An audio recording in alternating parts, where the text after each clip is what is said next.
गुरुन्मिलितं येन तस्मै श्री गुरवे नमः। वाञ्छाकल्पतरोर्भ्यश्च कृपा सिन्धुभ्यैव च पतितां पावनेभ्यो वैष्णवेभ्यो नमो नमः। पतित पावन परम करुणामय परम आराध्यतम श्री गुरुपाद पद्म नित्यलीला प्रविष्टम विष्णुपाद परमहंस परिव्राजकाचार्य अष्टोत्तर शत श्री श्रीमद शिल भक्ति वल्लभ तीर्थ गोस्वामी गुरु महाराज जी के श्री अभय चरणारविंद में साष्टांग दंडवत प्रणाम करते हुए उनकी हेतु की कृपा प्रार्थना करता हूँ। परम आराध्यतम शिक्षा गुरुपाद पद्म नित्यलीला प्रविष्ट विष्णुपाद परमहंस श्री श्रीमद शिल भक्ति विज्ञान भारती गोस्वामी महाराज जी के पाद पद्म में साष्टांग दंडवत प्रणाम करते हुए उनकी हेतु की कृपा प्रार्थना करता हूँ। दरवाजा बंद कर देना। आज बरुथिनी एकादशी हरिवासर, हरि का प्रिय तिथि।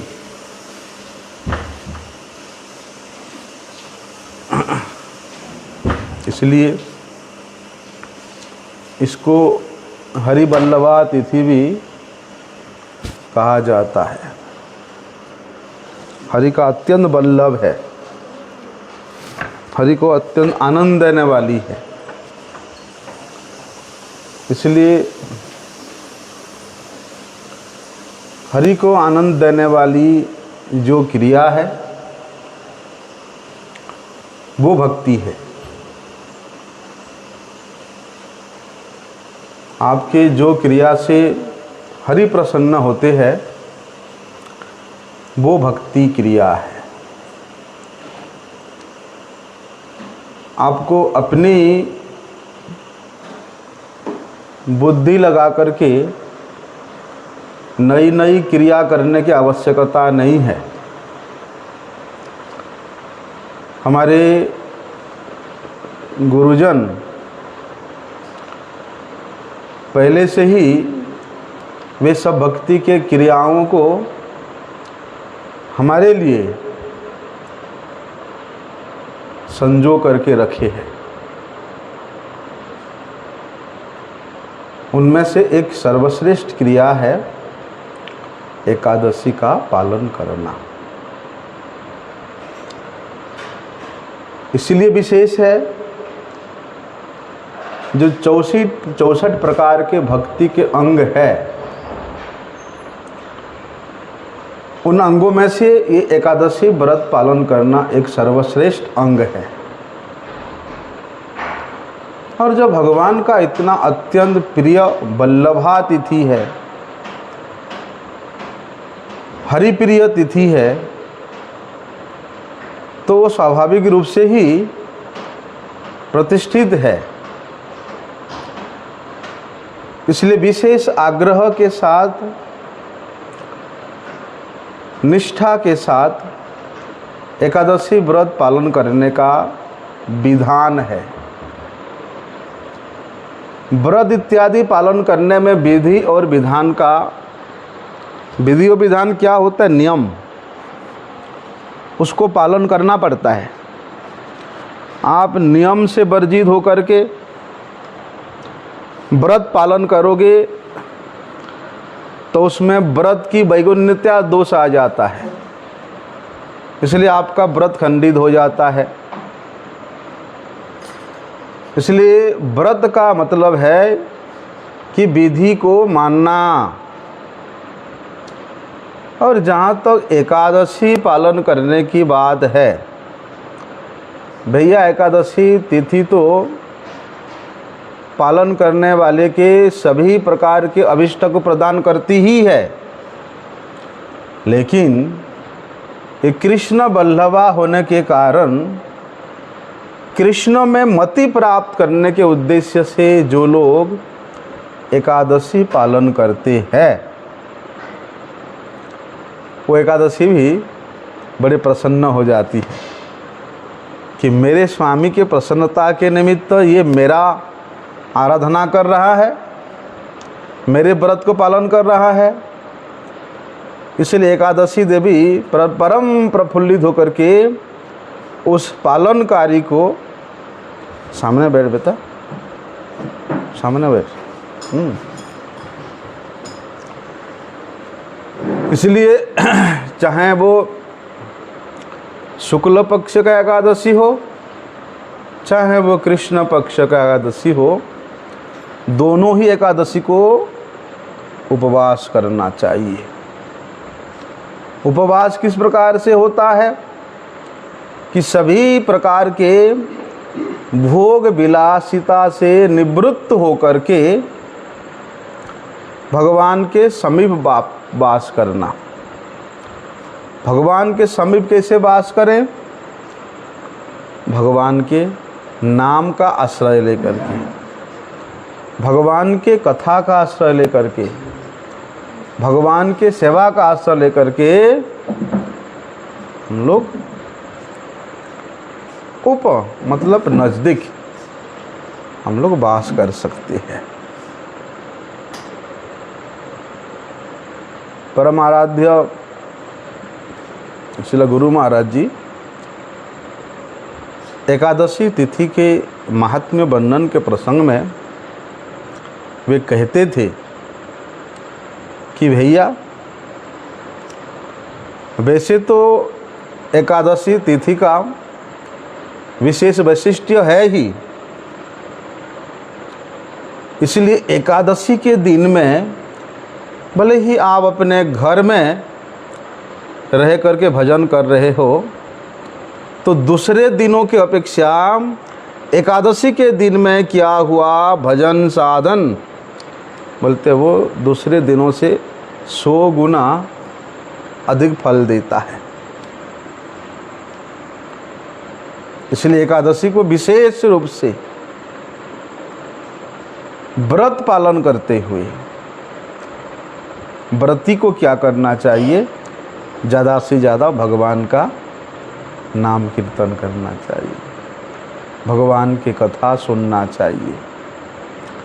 और वही एकादशी व्रत यदि किसी भगवत धाम में हो रहा है,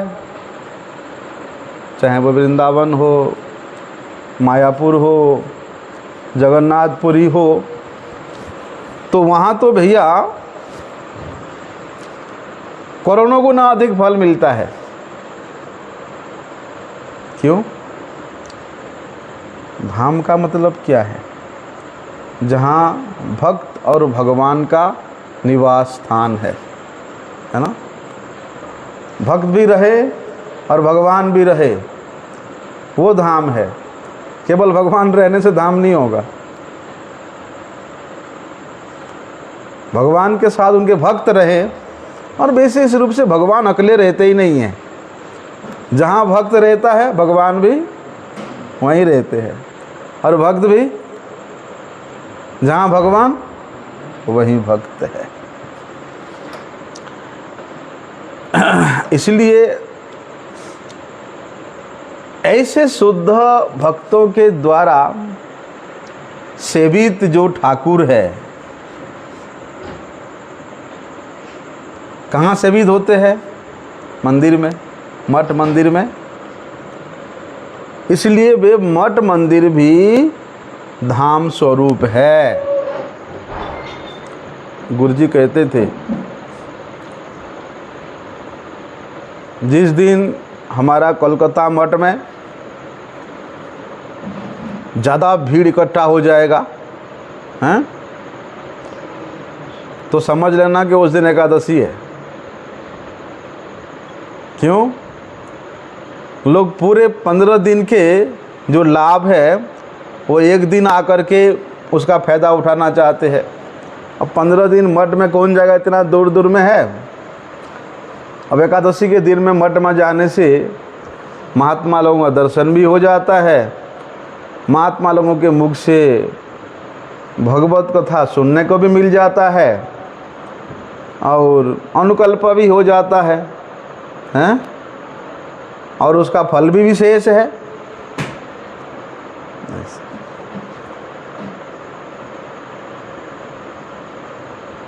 इसलिए हमारा कोलकाता मठ वो भी धाम है। जगतगुरु शिल भक्ति सिद्धांत सरस्वती प्रभुपाद जी,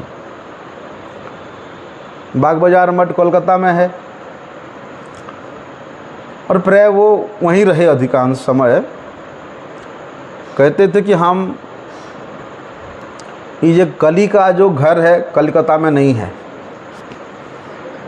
रहे कोलकाता में, कोलकाता के वहाँ जो बाग बाजार वहीं रहे और बोलते हम इस कली के घर में नहीं है, कली के स्थान कोलकाता में नहीं है। व्यक्ति बोलेगा बाबा आप तो कोलकाता में ही हो, बाग बाजार में हो, कैसे बोल सकते हो कि नहीं है? क्या प्रभुपाद जी झूठ बोल रहे हैं? इतने बड़े संत, इतने उच्च कोटि के महात्मा क्या झूठ बोल सकते हैं? कदापि नहीं। बोलते उनके जो आराध्य श्री श्री गुरु गौरांग गांधर्विका गिरिधारी जहाँ पर नित्य सेवित हो रहे हैं, नित्य विराजमान है, वो धाम है। भले ही वो बाग बाजार में क्यों ना हो, लेकिन प्रभुपाद जी का दृष्टि वो नित्य गोलोक धाम है। और धाम क्या है? धाम तो भैया एक चिन्मय वस्तु है। वो धाम को इस जगत के जो बद्ध जीव है अपने इंद्रियों के द्वारा, बद्ध इंद्रियों के द्वारा, स्थूल ज्ञान के द्वारा नहीं जान सकता। हम लोग तो देखते हैं कि भैया वो तो वहीं पर मठ है, वहाँ बिल्डिंग खड़ा हुआ है, बोलते वो बिल्डिंग का, वो मठ का, वे विग्रह का, वहाँ रहने वाले जो साधुओं का, उनके सेवा का क्या चिन्मयता है, उसको हम लोग हमारा इस क्षयपूर्ण ज्ञान के द्वारा नहीं जान सकते हैं। इसलिए जहाँ भक्त नित्य भगवान का सेवा करते हैं, बोलते वही धाम है। भगवान कहते ना कि यत्र मद्भक्ता गायन्ति तत्र तिष्ठामि नारद। नारद जी को भगवान बोले कि मेरे भक्त जहाँ पर वास करते हैं, मेरे भक्त जहाँ पर मेरे ही गुण कीर्तन करते हैं, मैं वहीं रहता हूँ। और भगवान जहाँ रहे धाम वही है। भगवान श्री चैतन्य देव जब ईश्वर पुरी जी का पहला दर्शन किया तो श्रीमन महाप्रभु जी क्या कहे, हमको और कोई तीर्थ में जाने की जरूरत नहीं है, सारी तीर्थों का दर्शन हमें हो गया हैं। देखो ईश्वर परिपाद जी ऐसे उच्च कोटि के संत, शुद्ध भक्त, उनका दर्शन करने से सारे तीर्थों का दर्शन हो गया। कौन बोल रहे हैं? भगवान श्री चैतन्य महाप्रभु।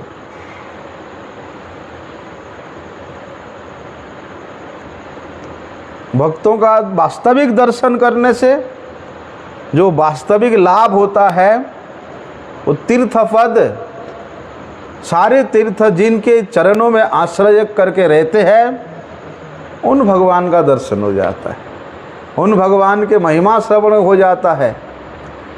तो फिर अन्य तीर्थों में जा करके परिश्रम करने का क्या आवश्यकता है?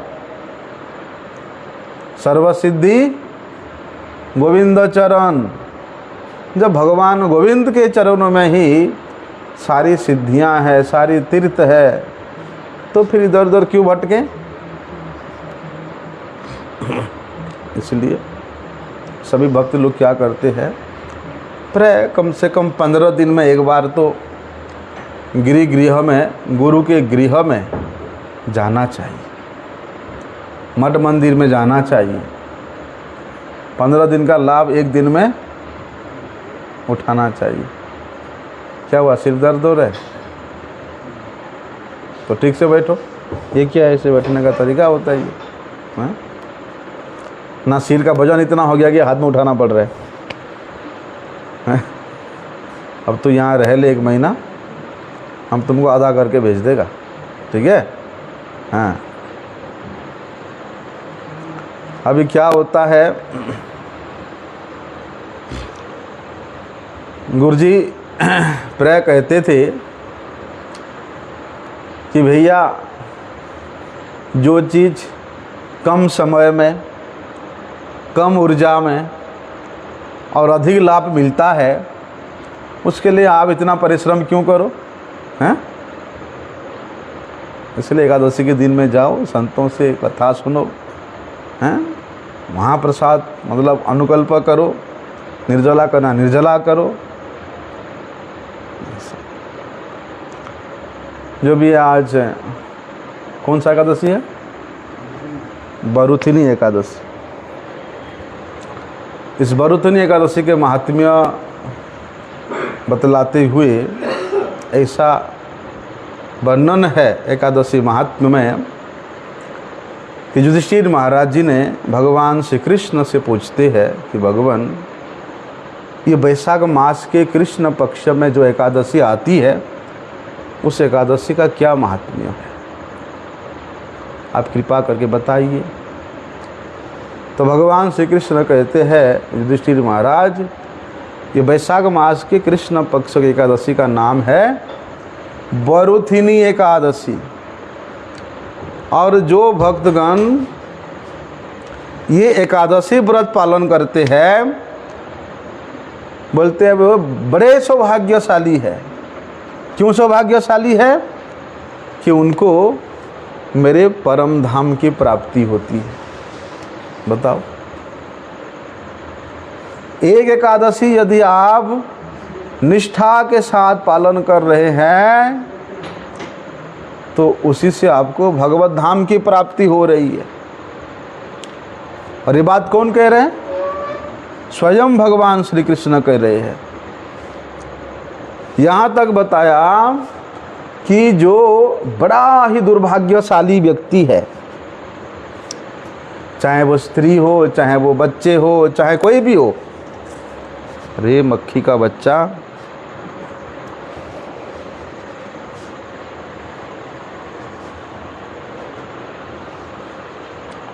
कोई भी हो, जो भी एकादशी तिथि का पालन करता है, उसके भाग्य उदय हो जाता है, परम सौभाग्य की प्राप्ति होती है।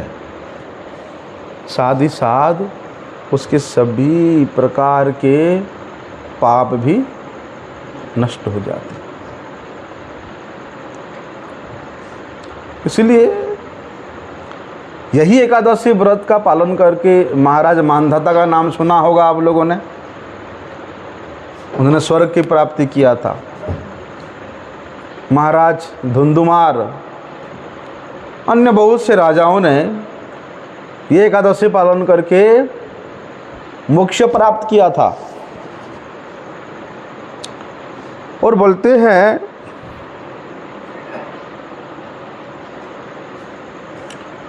जो फल 10,000 वर्ष तपस्या करने से मिलता है, वही फल एक बरुथिनी एकादशी व्रत का पालन करने से मिलता है।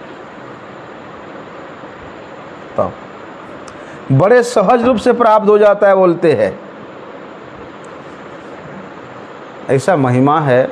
सूर्य ग्रहण के समय में कुरुक्षेत्र में जाकर के यदि कोई व्यक्ति 1 मन सोना दान करता है, 1 मन सोना मतलब 40 किलो सोना, उसका बड़ा महिमा है। जब तुम्हारे पास 40 किलो हो जाएगा ना, सीधे कुरुक्षेत्र जाना, ठीक है। अब मुझे फ़ोन कर लेना कि प्रभु जी आ जाओ, मैं लेकर के आया हूँ यही ठीक है। तो बोलते हैं एक एकादशी पालन करने से वही फल मिल जाता है।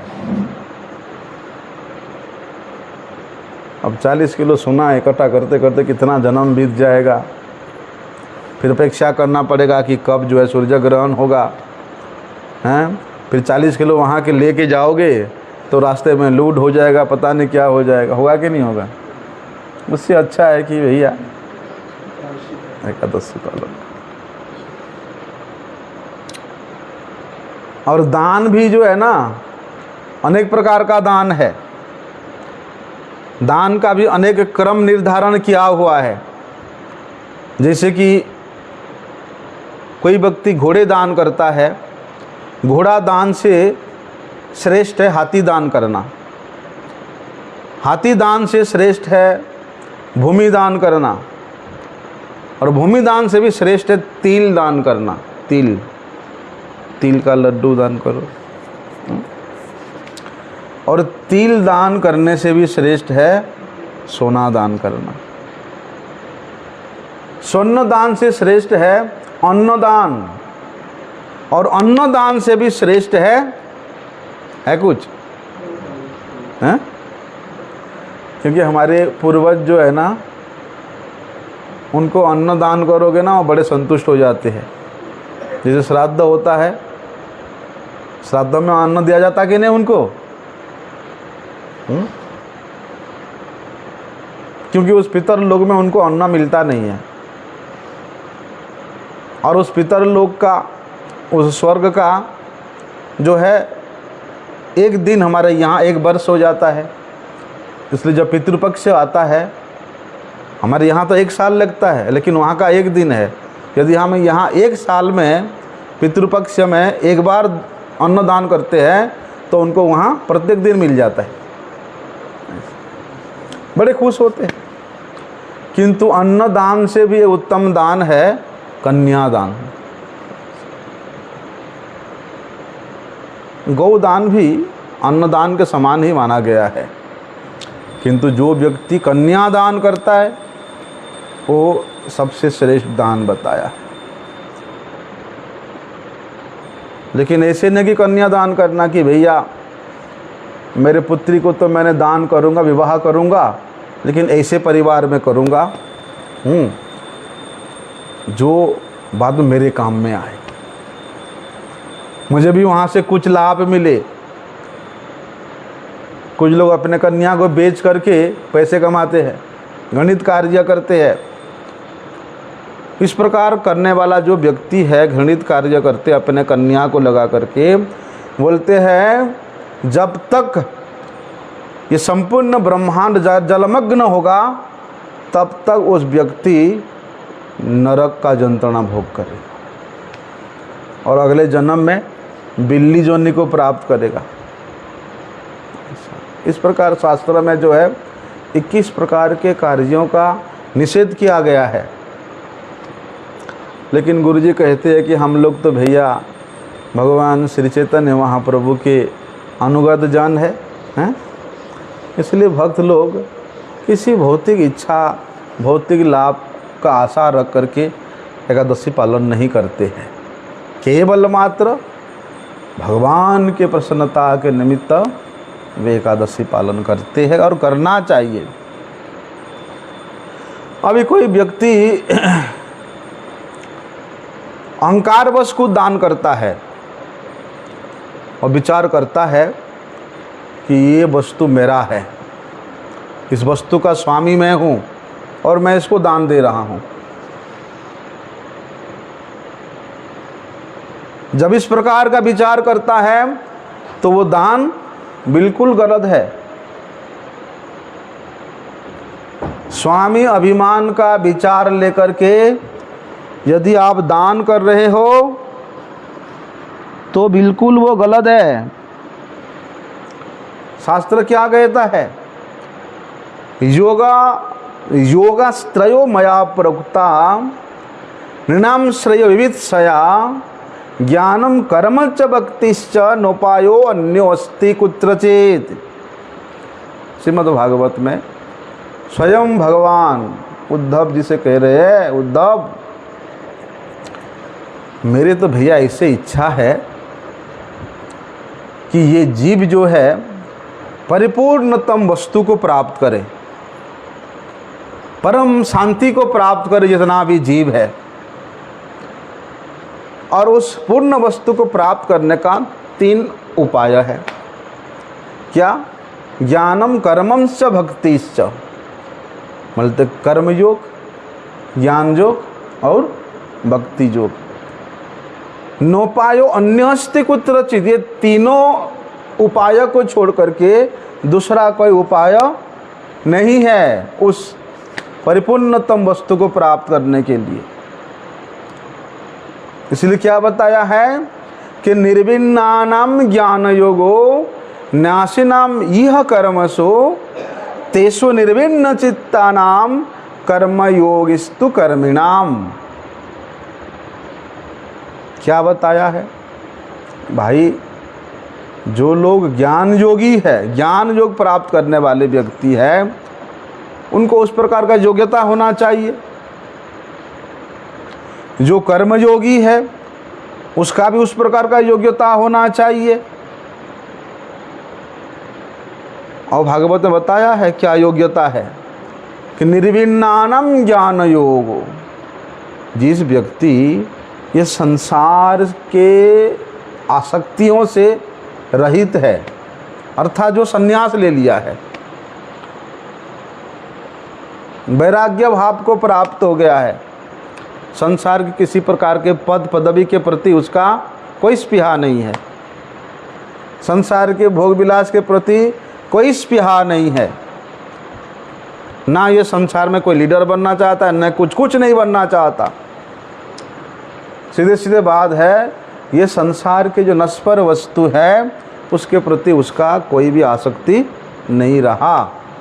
वही व्यक्ति ही ज्ञान योग के अधिकारी है। अभी यदि कोई व्यक्ति सांसारिक वस्तुओं की कामना करता है तो वो ज्ञान योग के अधिकारी नहीं है। भक्ति योग तो बहुत ऊपर है? इसलिए जो ज्ञानी है वो ना तो स्वर्ग की इच्छा करता है ना पितृलोक की इच्छा करता है, तब जा करके वो ज्ञान योग के अधिकारी होगा। अभी कर्म योग, भाई उसके मन में संसार की कामनाएं है, संसार की भोग विलास के प्रति उसके स्पृहा है, संसारिक वस्तुओं के प्रति उसके आकर्षण है, ठीक है, वो व्यक्ति कर्मयोग का अधिकारी अवश्य है। लेकिन ऐसे कर्मयोगी भी शास्त्र विहित विधान के अनुसार कर्म करते हैं। जो कर्मयोग वाले व्यक्ति है, क्या होता है, उनका देहात्म बुद्धि रहता है, मैं मेरा बुद्धि रहता है? इसलिए उनमें अहंकार रहता है। ऐसे व्यक्ति कर्मयोग को अपनाते तो है, शास्त्रों के अनुसार चलने को प्रयास तो करते हैं, लेकिन उनकी वो प्रयास, उनकी वो चेष्टा केवल ये संसार के वस्तुओं में ही सीमित रह जाती है, उसके आगे नहीं जाती। क्योंकि भैया उनको संसार का सुख चाहिए हैं, और मरने के बाद उनको स्वर्ग चाहिए हैं? सुख की कामना करते हैं। ये तो हो गया ज्ञान योगी और कर्मयोगी का। लेकिन जो भक्ति योगी है उसके लिए क्या बताया कि यदृच्छया मत कथादौ जात श्रद्धस्तु यह पुमान न निर्विन्नो नाति शक्तो भक्ति योगो अस्य सिद्धिदः। भक्ति योगी के लिए बताया है। स्वयं भगवान कहते हैं मत कथा दो। जो भक्ति योगी के अधिकारी है उसका कैसा होना चाहिए कि जात श्रद्धस्तु मत कथा दो, मेरे कथा में उसका श्रद्धा होना चाहिए, मेरे कथा में उसका लोभ होना चाहिए, मेरे कथा में उसका रुचि होना चाहिए। अब जिसको मेरी कथा सुनने में रुचि नहीं है वो व्यक्ति भक्ति योगी के अधिकारी।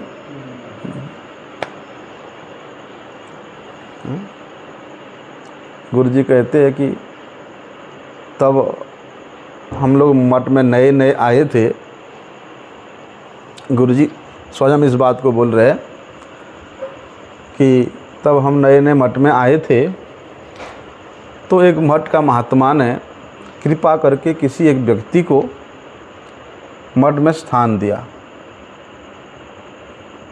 क्या है वो व्यक्ति हमारे कलकत्ता मठ के सामने भूखा पड़ा रहता था, कोई देता तो खा लेता, नहीं तो वहीं पड़ा था धूप में गर्मी में।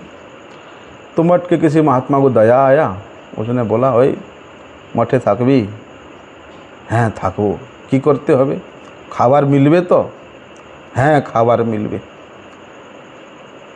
ताहले आमी अपनार सब कथा मानबो, मतलब खाने को मिलेगा तो मैं तुम्हारे आपके सब बात मानूंगा, जो करना का करूँगा।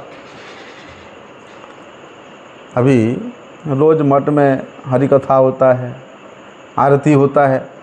2-4 दिन वो व्यक्ति बड़े उत्साह से हरि कथा में बैठता, कीर्तन इत्यादि में बैठता, आरती इत्यादि में आता है।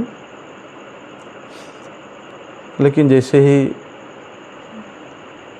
दोनों टाइम शुरू में कई दिन तक उसने जो है पहले से जाके बैठ जाता था हरि कथा में।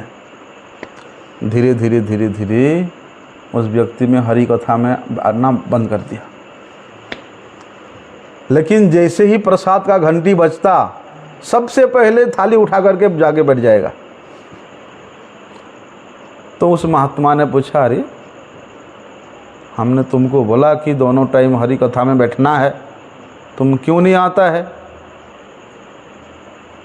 प्रसाद पाने के टाइम तो पहले ही चले जाते हो, शुरू में तो तुमने आया हरि कथा सुनने, अब क्या हुआ? तो वो व्यक्ति कहता है कि बाबा हम जब हरि कथा में बैठता है तो हमारा माथा टन टन करता है। देखो, लेकिन जब भंडारा होता है तब हमारा खाने को मन बड़े भट करता है। हाँ, भंडारा का प्रसाद खाने में मन भागता है, लेकिन हरि कथा सुनने में मन दिमाग टन टन करता है, माथा। देखो, उस व्यक्ति का सुकृति नहीं था, फिर भी महात्मा ने कृपा करके उसको मठ में लेकर के आया। लेकिन उसका सुकृति नहीं होने के कारण हरि कथा में मन नहीं लगा। शुरू जो 2-4 दिन बैठा वो तो बाध्य हो करके, जैसे उसको बोलो कि जा हरि कथा में बैठ जा, हरि कथा में सुन, तब उसका सिर दर्द शुरू हो जाता है। हाँ? गुरुजी चलो ऐसी भक्ति वेदांत स्वामी महाराज जी के एक घटना सुनाते थे। स्वामी महाराज जब अमेरिका में प्रचार करने के लिए गए, भैया वो ऐसी जगह में बैठ के कीर्तन किया कि बहुत जल्दी प्रचार हुआ, इसलिए बहुत सारे व्यक्ति उनके पास बहुत जल्दी भी आए। तो एक व्यक्ति उनके पास आया और वो व्यक्ति बोलता है कि बाबा हमारे पास बहुत धन संपत्ति है, लेकिन समस्या ये है कि हमको नींद नहीं आता है। इतना संपत्ति है लेकिन हमको नींद नहीं आता है। मुझे लगता है कि मैं एक दिन पागल हो जाऊंगा नहीं सो करके। जितना प्रयास करता हूँ सोने को नींद नहीं आता है, कोई उपाय है तो बतलाइए। तो स्वामी महाराज कहते ठीक है, हम जो है अमुक जगह पे श्रीमद् भागवतम का पाठ करता है, तुम सुनने आना। वो व्यक्ति सोचता भागवत वो क्या है, पहले बार नाम सुन रहा हूँ। स्वामी महाराज कहते ये भागवत जो है ये हमारे भारत में जितना भी धर्मशास्त्र है, जितना भी वैदिक शास्त्र है, सबका निचोड़ है, जिसको वेदव्यास मुनि ने रचना किया। कल से आना तो उस व्यक्ति ने पता लगा करके पहुंच गया भैया, और जा करके सबसे आगे में बैठ गया। स्वामी महाराज कथा कर रहे भागवतम का, आधे घंटे उपवास, आधे घंटे में हो गया उसका। ऐसा नींद आ गया कि पूछो मत। अब भैया व्यक्ति कितने महीना से सोया नहीं था, कितने महीने से उसको नींद नहीं आया था, लेकिन जैसे ही हरि कथा में बैठा आधा घंटा बाद, क्यों नींद आया? क्योंकि उसको वहाँ शांति मिला। क्योंकि नींद तो ऐसे शांतिप्रद स्थान में होता है ना। देखो माइक लगा हुआ है, कथा चल रहा है, वातावरण शांत है, लेकिन माइक लगा हुआ है, स्वामी महाराज कथा कर रहे हैं और उसे कानों में कथा बज रहा है, फिर भी उसको नींद आ गया। क्योंकि स्वामी महाराज जी की कथा से उसके अंतर वेदना को समाप्त कर दिया था, उसको वहाँ शांति प्राप्त हुआ था, इसलिए वो सो गया। वो बोलता है कि बाबा हम नींद की कितना गोलियां खाया, लेकिन सब बेकार गया, कुछ नींद नहीं आता था, लेकिन हम आधा घंटा आपकी कथा सुना, हमको इतना मस्त नींद आया। वही व्यक्ति विदेश में स्वामी महाराज का पहला शिष्य बना और अपना जितना भी संपत्ति था सब दे करके वहाँ बड़ा मठ बनाया अमेरिका में। ये कोई कल्पना नहीं है, सत्य घटना है।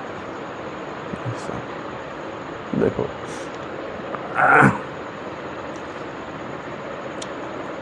उस व्यक्ति को हरि कथा में नींद आने का कुछ कारण भी है। सांसारिक व्यक्ति क्या करते, 24 घंटा दिन में तो भैया अपने बिजनेस में, और रात को उसी बिजनेस के बारे में चिंता करेगा, हैं?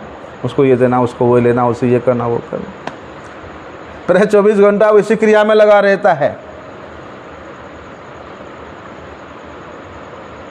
जब संसार के क्रिया में लगे रहोगे तो यहाँ तनाव तो होगा ही होगा। इसलिए भी व्यक्ति सुख से कभी नहीं सो पा रहा था, किंतु हरिकथा श्रवण करने से उसको शांति प्राप्त हुआ। हरिकथा का वातावरण कैसा होता है, जब तक हरिकथा सुनोगे तब तक चिंता मुक्त रहोगे। फिर तुमने ऐसा किया, कोई बहरा चिंता होता ना, तभी व्यक्ति ऐसा करके बैठता है।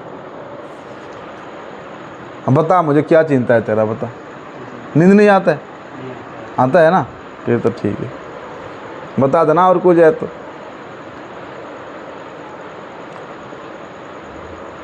जब तक व्यक्ति हरि कथा सुनता है वो तमाम तनाव से मुक्त रहता है, जिस कारण प्राय लोगों को हरि कथा में नींद आता है। देख लेना, रात को सोने के लिए इतना प्रयास का नींद नहीं आएगा, हरि कथा में ही नींद आएगा। प्राय देखा हमने, जैसे कथा शुरू हुआ बस ये शुरू हो जाते। हमारा भी शुरू में ऐसे होता था। हम भी जब शुरू मठ में आया, बस कथा शुरू हुआ, कीर्तन में तो बड़े आनंद आता था।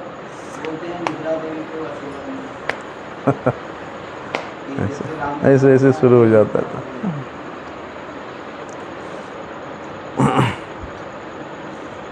इसलिए हरि कथा से क्या होता है, हमारे बुद्धि को शीतलता मिलती है, शांति प्रदान करती है।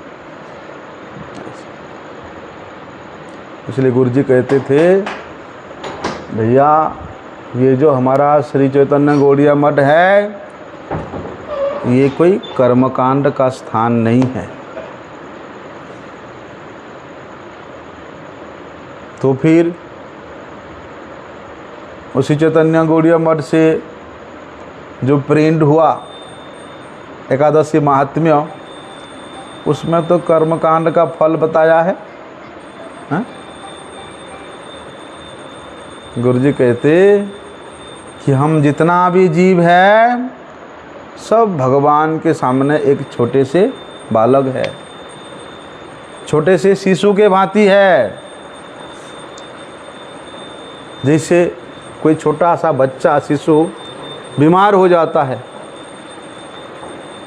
आजकल तो बड़े बड़े डॉक्टर है, पहले डॉक्टर ने वैद्य थे, वैद्य वो क्या करते थे, कुछ कड़वा औषधि पिला देते थे, उसी से वो ठीक हो जाता था। आपने पिया होगा कड़वा, हैं प्रभु जी?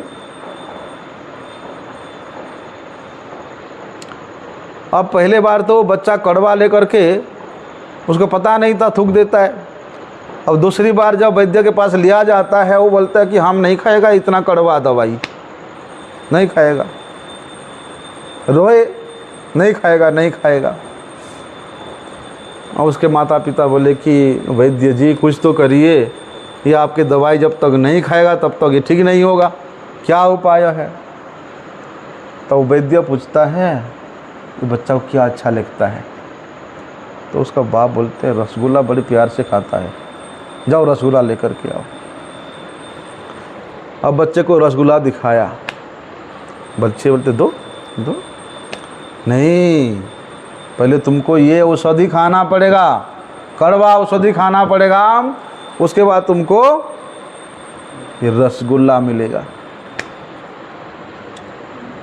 देखो रसगुल्ला दिखा करके उस शिशु को बस में कर लिया गया हैं, और उसको कड़वा औषधि पिला दिया गया, व्याधि से मुक्त हो गया, रोग मुक्त हो गया। इसी प्रकार हम सभी जीव भगवान के छोटे से बालक है, छोटे छोटे शिशु है। लेकिन हमको भैया संसार के वस्तु चाहिए, हैं? सांसारिक वस्तु चाहिए। हम सब संसार रोग में ग्रस्त है, इसलिए भगवान ने ये सांसारिक रोग से मुक्ति पान करने के लिए हमारे जैसे छोटे छोटे शिशुओं के लिए कुछ नियम निर्धारण किया है।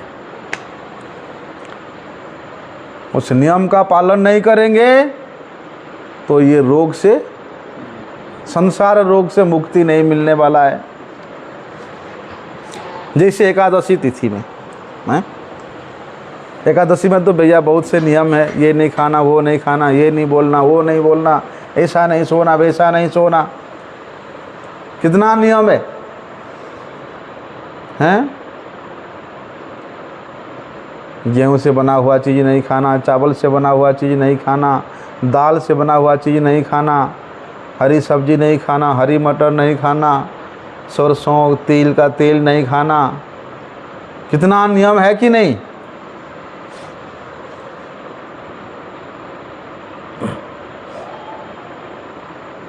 नियम है कि नहीं? यदि कोई व्यक्ति किसी को कहे कि देख तो एकादशी को कुछ मत खा, सिर्फ फलाहार करना, मैं तुमको 1000 रुपया दे दूंगा, हैं?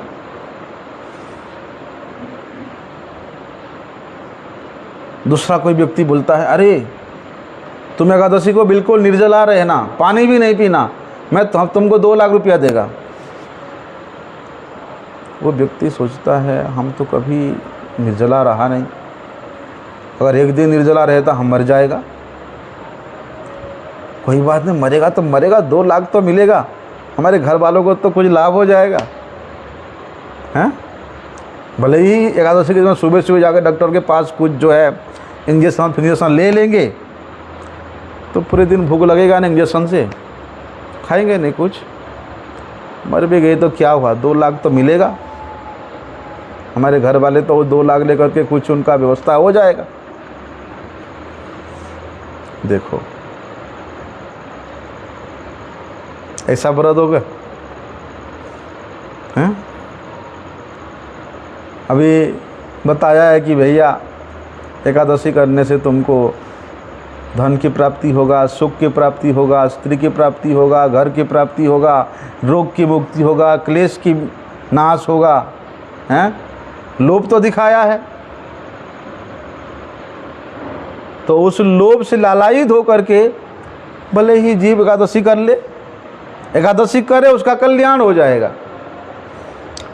शुरू शुरू में कुछ कामनाओं से ग्रस्त तक के करे तो सही, धीरे धीरे एकादशी का कृपा उसके प्रति अवश्य होगा और वो कामनाओं से मुक्त होगा। और एक दिन ऐसा समय आएगा वो एकादशी देवी की कृपा से केवल भगवान के प्रसन्नता के निमित्त व्रत करेगा। ऐसा। लेकिन ऐसा नहीं कखनो भोगेर कखनो त्यागेर छलनाय मन नाचे। कभी भोग का आश्रय लेकर, कभी त्याग का आश्रय लेकर के छल करने से नहीं चलेगा।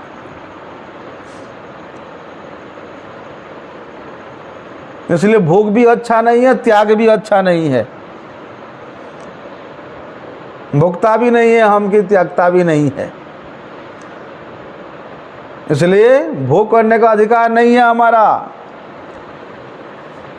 क्योंकि हम किसी वस्तु के स्वामी नहीं है। जो स्वामी है वही भोगता है। इसलिए मेरा किसी भी वस्तु के प्रति कोई अधिकार नहीं है। जब मेरा है नहीं तो मैं क्या भोग करूं, जब मेरा है नहीं तो मैं क्या त्याग करूं। इसलिए त्याग करने का भी अधिकार नहीं है।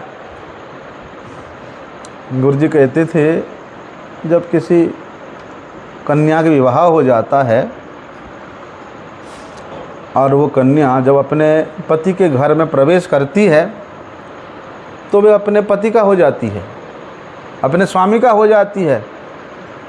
अब वो स्त्री क्या करती है, पति का सेवा करती है। कैसे सेवा करती? पति के ही द्रव्य से, पति की ही वस्तु से पति की सेवा होती है।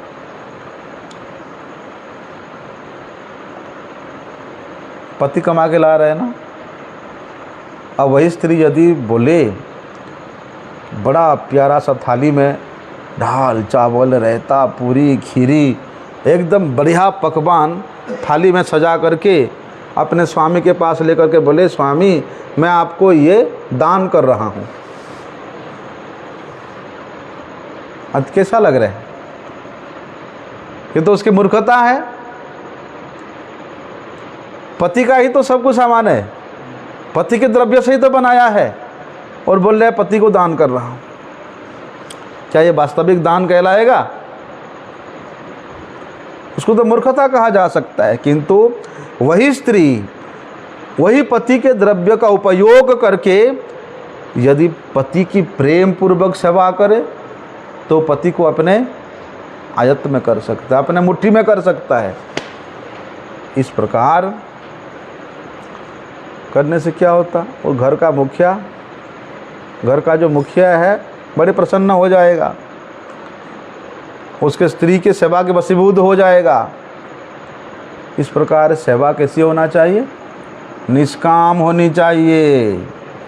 किसी प्रकार की कोई कामना नहीं होनी चाहिए कि हम एकादशी करेगा तो हमको ये फल मिलेगा, हम गिरिराज जी का परिक्रमा करेगा तो हमारा ऐसा अच्छा हो जाएगा, ये मिलेगा वो मिलेगा। नहीं,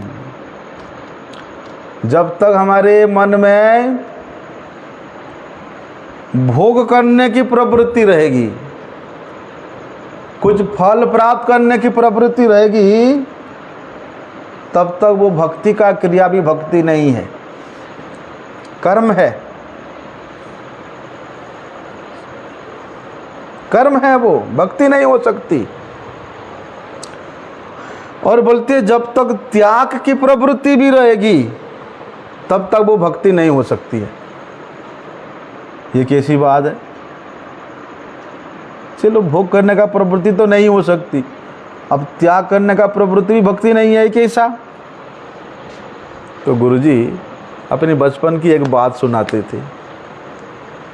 बोलते थे कि जब हम छोटा सा बच्चा था तब हमारे पिताजी कहते थे गीता त्यागी, गीता त्यागी कहते थे।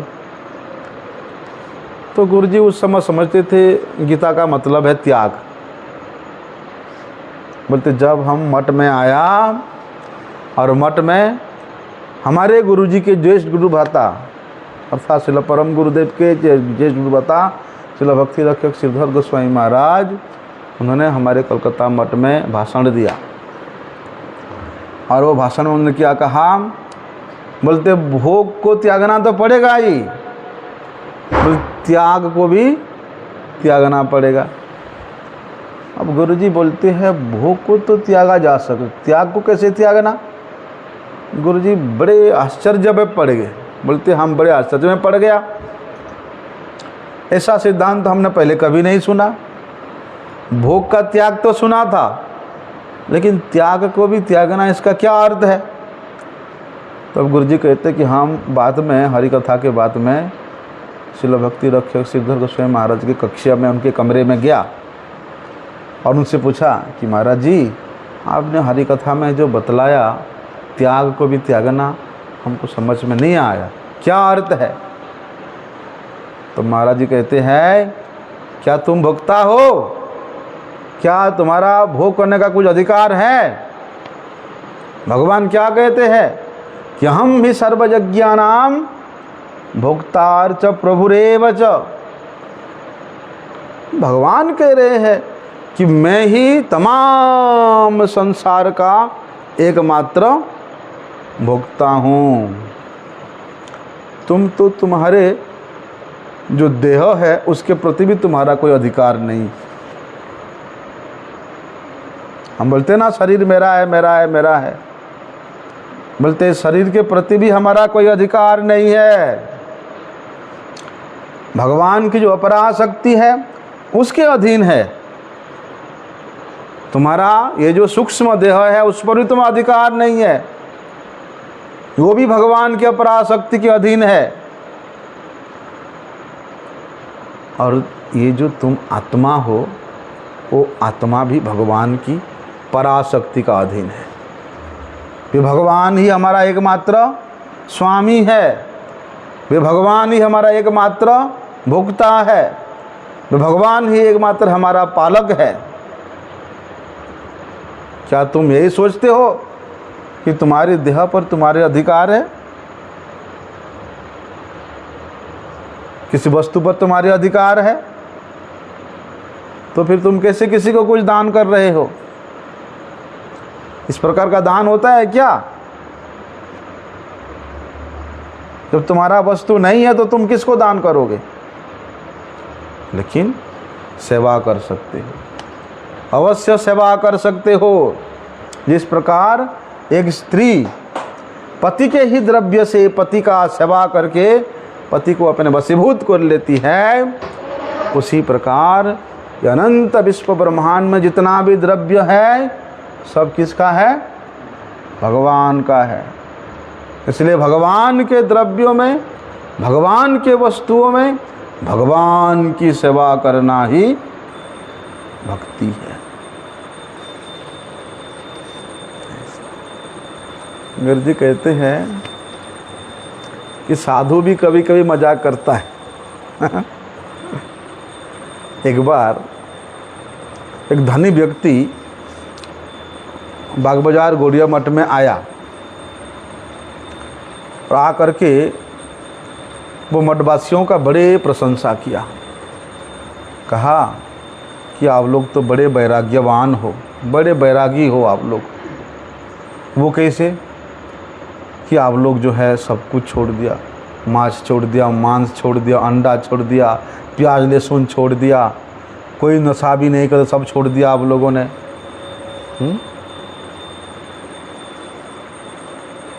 इसलिए आप लोग इतना बैरागी हो, इतना आप लोग का वैराग्य हमसे देखा नहीं जाता।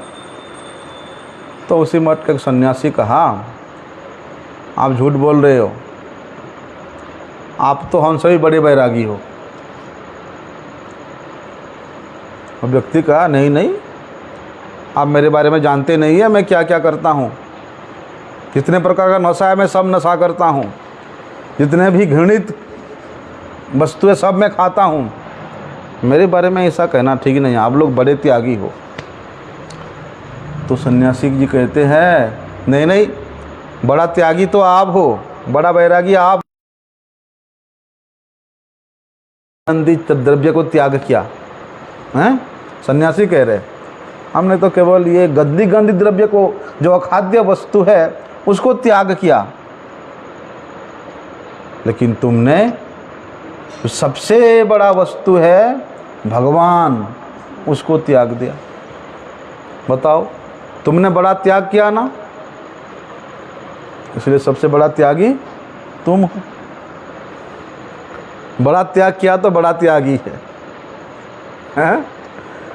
कि भगवान को ही त्याग दिया जा। इसलिए भैया हमारे लिए विशेष रूप से ऐसा कुछ चीज़ें हैं, कुछ नियम है जो निषेध किया गया है। प्रत्येक दिन श्रीमद् भागवत का श्रवण करना चाहिए, कुछ हो ना हो, प्रत्येक दिन नियम करके नित्यम भागवतम सेवया, श्रीमद् भागवत का प्रत्येक दिन श्रवण करना चाहिए। किसने रचना किया? वेदव्यास मुनि रचना किया। धर्म, अर्थ, काम, मोक्ष संबंध जितना शास्त्र है, तमाम शास्त्रों की रचना कर लिया, ताकि इन शास्त्रों को पढ़ करके संसार के लोग जो है सुखी रहे, धन अर्जित करें, कामनाओं की पूर्ति करें, उत्तम गति को प्राप्त करें। इसलिए हमने इतना कुछ शास्त्र रचना किया।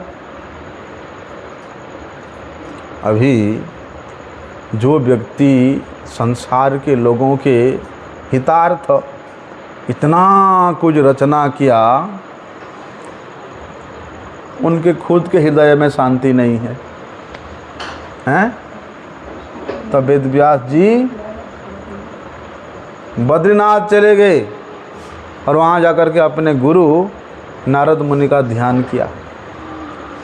नारद गोस्वामी प्रकट होते हैं, वेद व्यास जी को प्रणाम करते हैं, कृपा याचना करते। नारद जी गोस्वामी जी से कहते हैं, वेद व्यास जी आप ठीक तो हो ना? मतलब तुम्हारे शरीर या आत्मा संबंध, शरीर और मन संबंधी जो आत्मा है वो ठीक ठाक है? और वेद व्यास जी को उन्होंने सीधे सीधे पूछ सकते थे, क्या सीधे सीधे पूछ, ठीक ठाक हो? जैसे हम लोग किसी से मिलते पूछते हैं ना, सब ठीक ठाक है ना, एकदम चंगा है ना, ऐसे पूछते हैं। लेकिन वेद व्यास जी को इन्होंने क्या पूछा? तुम्हारा मन संबंधी आत्मा और शरीर संबंधी आत्मा दोनों ठीक है कि नहीं? हम लोग तो क्या पूछते, अरे आत्मा तो हमेशा प्रसन्न रहती है, अब आत्मा के कुशलता के बारे में पूछने की क्या ज़रूरत है ना? लेकिन जब यही आत्मा ये भौतिक यानी ये सूक्ष्म शरीर में प्रवेश करता है तो इसके सुख दुख का अनुभव करती है। समझ लेना।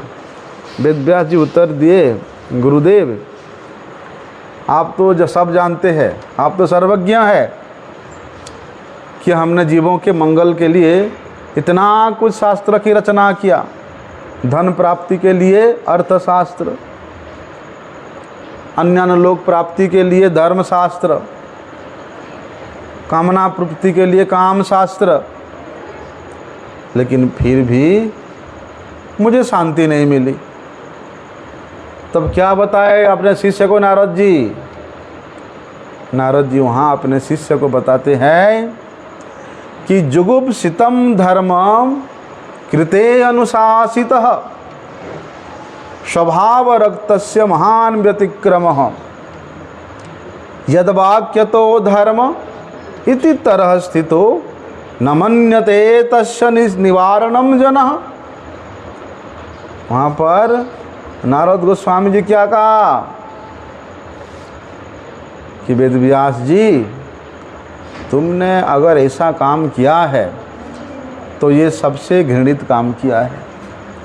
अरे हमने शास्त्र की रचना किया, पुराणों की रचना किया हैं, और आप बोलते हो कि हम नीचा काम किया है। बोलते हैं वैसे तो पहले से ही संसार के जो लोग हैं वे धर्म अर्थ काम के प्रति आकर्षित रहते ही है, नाशवान वस्तुओं के प्रति आसक्त रहते ही है। लेकिन ये नाशवान वस्तु क्या है? ये हमारे दुख का कारण है, ये हमारे बंधन का कारण है। और वैसे भी ये जगत जो है बड़ा ही दुखमय है। यहाँ तो भैया सुख की लहर नहीं है, यहाँ दुख की लहर है। सुख की अभाव है यहाँ पर। थोड़ा सा क्षणिक सुख मिलता है तो हम सोचते हैं कि बड़ा सुख मिलता है। जैसे किसी व्यक्ति को बड़े समय से प्यास लग रहा है, 1-2 घंटा से प्यास लग रहा है,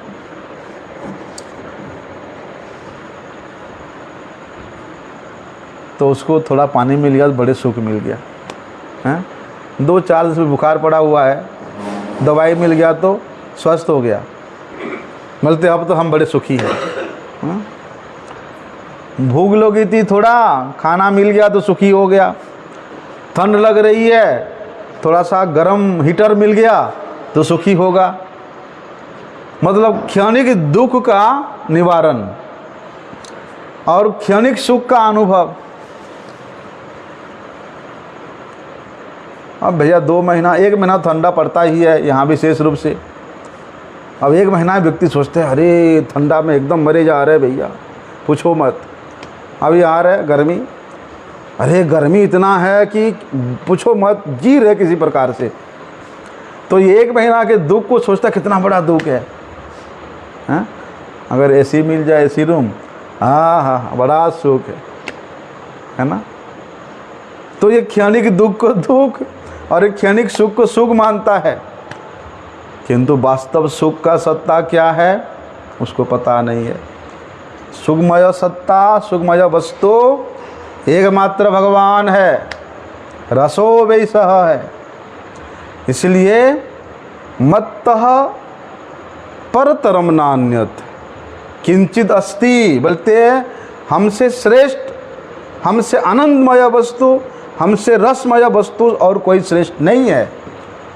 इसलिए जो हमको प्राप्त कर लेता है वो तमाम दुखों से बच जाता है, तमाम क्लेश से बच जाता है। इसलिए आज जो तिथि है एकादशी तिथि, वरुथिनी एकादशी तिथि, क्या करना चाहिए? केवल भगवान के विषय में चिंतन करना चाहिए, भगवान के कथा श्रवण करना चाहिए, भगवान का नाम कीर्तन करना चाहिए। किसी फल के उद्देश्य से नहीं, किसी लाभ के उद्देश्य से नहीं, केवल भगवान के प्रसन्नता के निमित्त करना चाहिए। इसलिए गुरु जी कहते हैं यदि धाम में यही व्रत हो, संतों के संग में यही व्रत हो, तो वो करोड़ों गुना अधिक फल देने वाला है। पंचाकल्पित कृपा सिंधुभ्येव च पतितानां